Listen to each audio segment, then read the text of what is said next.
La verdadera y terrible historia de Edward Mordrake es por demás extraña y verídica hasta donde sabemos, aunque la totalidad del relato se ha perdido y cambiado con el tiempo.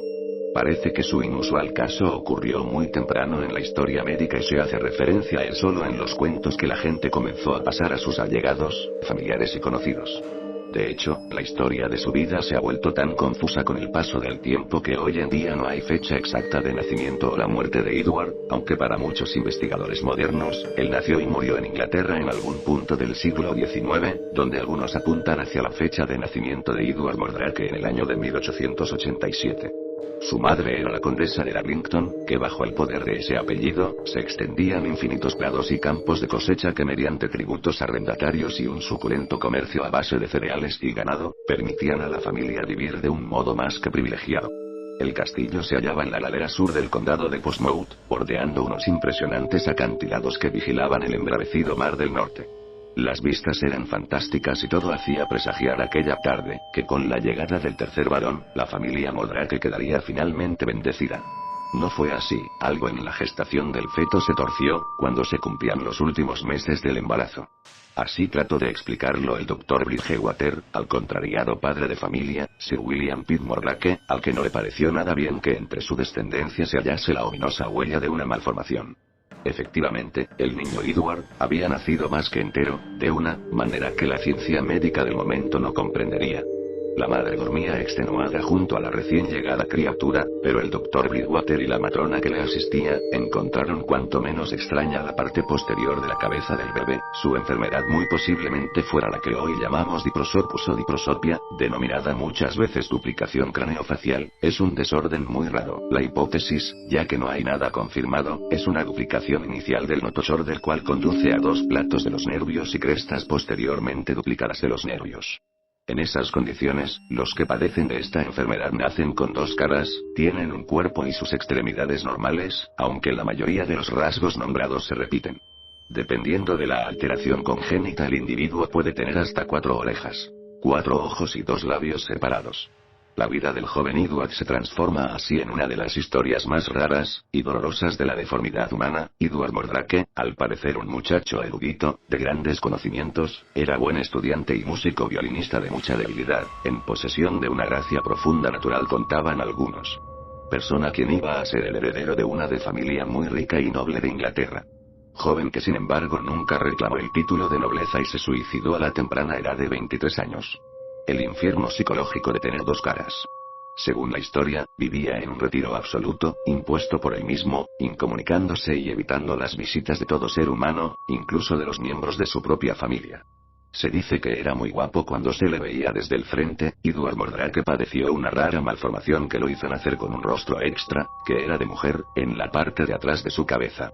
El rostro femenino era como una máscara, ocupando solo una pequeña zona de la parte posterior del cráneo, en lo que sería su nuca.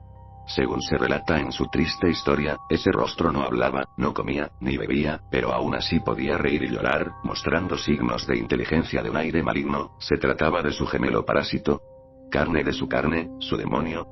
Adorable como un sueño, atroz como un demonio. Se la había visto sonriendo y burlándose con muecas mientras Mordrake lloraba. Según cuenta la leyenda, sus ojos seguían los movimientos de quien se le ponía de frente, moviendo los labios sin cesar. La voz, si es que tenía voz, la verdad no se sabe, era inaudible a las personas, pero Mordrake aseguraba que durante la noche no podía conciliar el sueño debido a los odiosos susurros de su gemela diabólica nonata como él la llamaba. Esto podía deberse a un estado de profunda depresión por parte de Edward ante tal extraña y mala situación que le tocó vivir y que posiblemente lo llevarían hasta escuchar cosas, decía él, la que nunca duerme, y que me habla de tales cosas de las que solo se oyen en el infierno. Llegó incluso a pedir a los médicos que hicieran lo posible por extraerla de su vida. Los padres buscaron la manera de aliviar a su hijo de semejante carga, pero las operaciones de cirugía nada desarrolladas por aquel entonces, no aseguraban que pudiera sobrevivir tras la operación.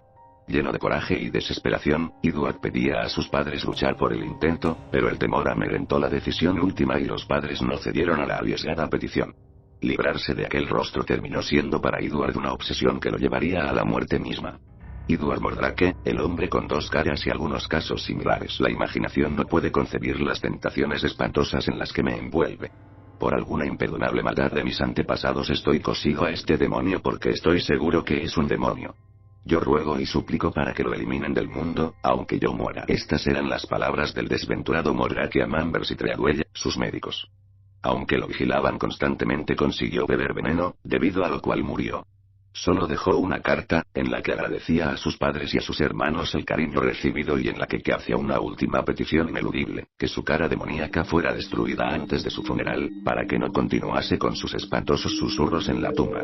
Algunos relatan que los médicos decidieron extirpar la cara maligna antes de enterrarlo, para cumplir el deseo del joven y darle paz y descanso eterno.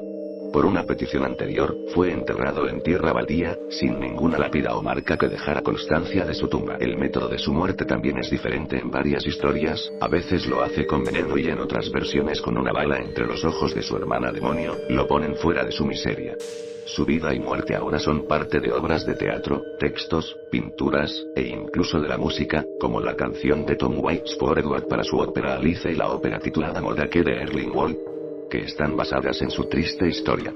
Mordrake pudo haber sido la inspiración para el personaje Quirinius Quirrell, de la saga Harry Potter, que tenía el parásito del maligno Voldemort en la nuca.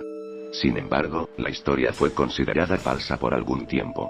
Simplemente era demasiado fantástica para ser creída y, obviamente al ser contada una y otra vez a lo largo de los años, muchas de sus partes simplemente no tienen sentido lógico ni médico.